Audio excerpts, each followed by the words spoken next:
¿Por qué no es una reforma tributaria? Porque los mismos funcionarios del gobierno han dicho que la verdadera reforma tributaria la van a hacer hasta dentro de 2 años. Ah, no, pero es una reforma que incluiría mucho más dinero. O sea, exacto, no, exacto, a eso me refiero, sí. Chiquita, grande reforma. Exacto, que se están reformando algunas leyes, algunos procedimientos de recolección de tributos para que el Estado pueda contar con un poco más de recursos en tiempos que son virtualmente de emergencia. Incluso antier el presidente de FUSAD es uno de los organismos que se opone por el momento a esta reforma y creo que ya habrá tiempo de discutir los argumentos a favor y en contra.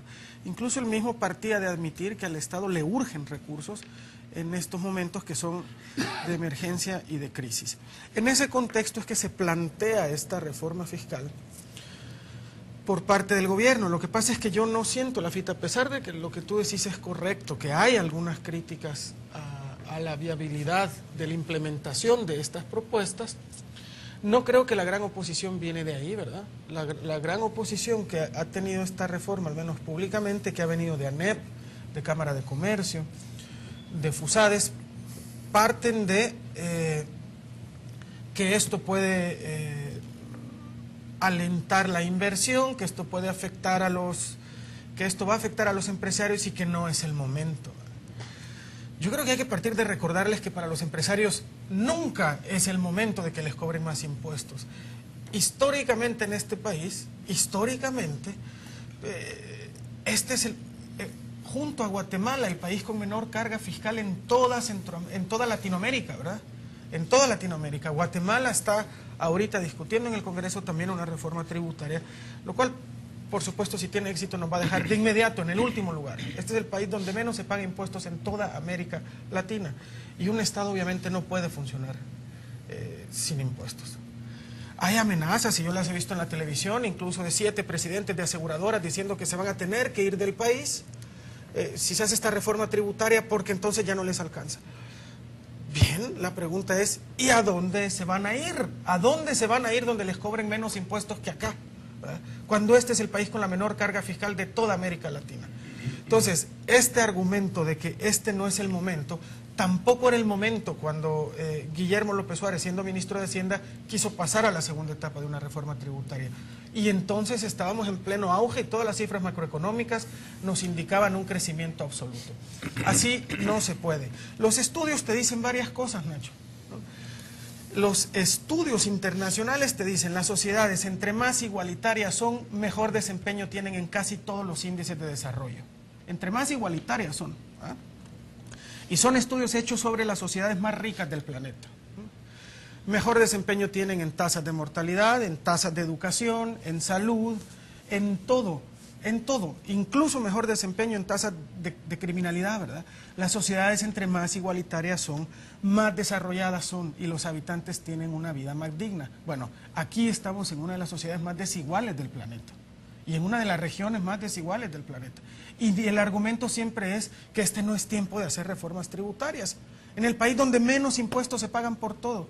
Entonces, yo por eso decía, Lafita, a pesar de que lo que decís tiene razón, ese no es el gran argumento para oponerse a estas reformas. Otro de los argumentos que expresa particularmente la empresa privada es que al final esto se va a trasladar a los consumidores. Sí, eso es cierto desde la visión tradicional de un empresariado egoísta, que es el que hemos tenido en este país, que es incapaz de contemplar la palabra solidaridad en el ejercicio de sus funciones. La solidaridad en los sistemas igualitarios, que esa es la gran lección de Europa, ¿verdad? La solidaridad no es una cuestión de caridad, no es una cuestión de por favor, vos que tenés ayuda, no es una cuestión de por favor, es una cuestión de institucionalizarla también. Los más favorecidos por los sistemas tienen la obligación no solo moral, sino que hay que convertirla en obligación legal de ayudar a los más desprotegidos. Por eso es que en sociedades que son mucho más ricas que la nuestra y también mucho más igualitarias que la nuestra, se pagan más impuestos. Un gran ejemplo son los países escandinavos, ¿no? Donde se paga una cosa que sería escandalosa aquí de impuestos, pero no hay nadie en ese país que tenga que angustiarse en las noches porque no le va a poder dar de comer a sus hijos. Que esa es la gran angustia que tenemos en estos países, ¿verdad? ¿Y mañana qué le doy de comer a mis hijos? En estos países te puedes quedar sin trabajo y no hay ningún problema, pero eso solo se logra cuando los más privilegiados por el sistema, ¿verdad?, se dispone también de más recursos para ayudar a los que no tienen esa capacidad. Eso en una sociedad tan desigual como la nuestra es urgente, Nacho. Chico. Gracias, Nacho. Bueno, yo comenzaré también haciendo un contextualizando en el momento en que se llevan las reformas o la revisión tributaria, como prefiere llamarle el ministro de Hacienda, Carlos Cáceres, a la Asamblea Legislativa.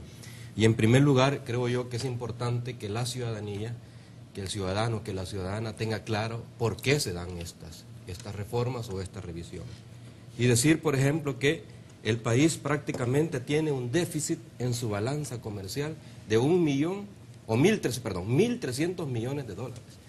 Y según el ministro, probablemente no sea esa cantidad, sino que 1.400 millones de dólares de déficit fiscal. Es decir, una situación de crisis, como decía Carlitos, alarmante, preocupante, y que algo debe hacer el Ejecutivo.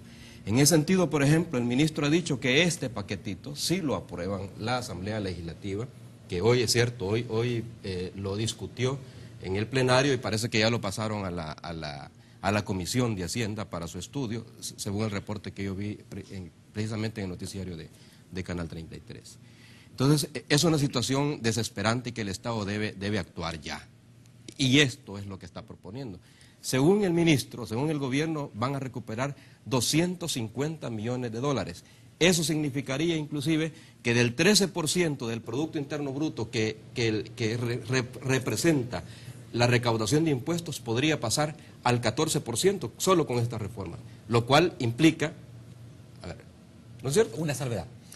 Tenemos un 14% abajo de recaudación en este año. En este momento solo se recuperan el 13%. De menor actividad económica. Podría tanto, ser, digamos, ¿cierto? según datos del ministro, no llegaría a 14%. podría llegar a los 14%. Hoy anda en el 11%. Pero subir un poco 12%. del 13%. Sí, Pero igual, acordate que hay todos proyectos a escala latinoamericana que están exigiéndole a los gobiernos que por lo menos lleguen al 20%. Por lo menos la CIESPAL es lo que está pidiendo. Bueno, ha comenzado a caminar este gobierno en esa lógica. Pero sobre todo, y lo más importante, y eso es lo que quiero decir como parte del contexto, es que este país tiene 1.300 millones de déficit, o que podría ser 1.400 millones, así como andan las cosas.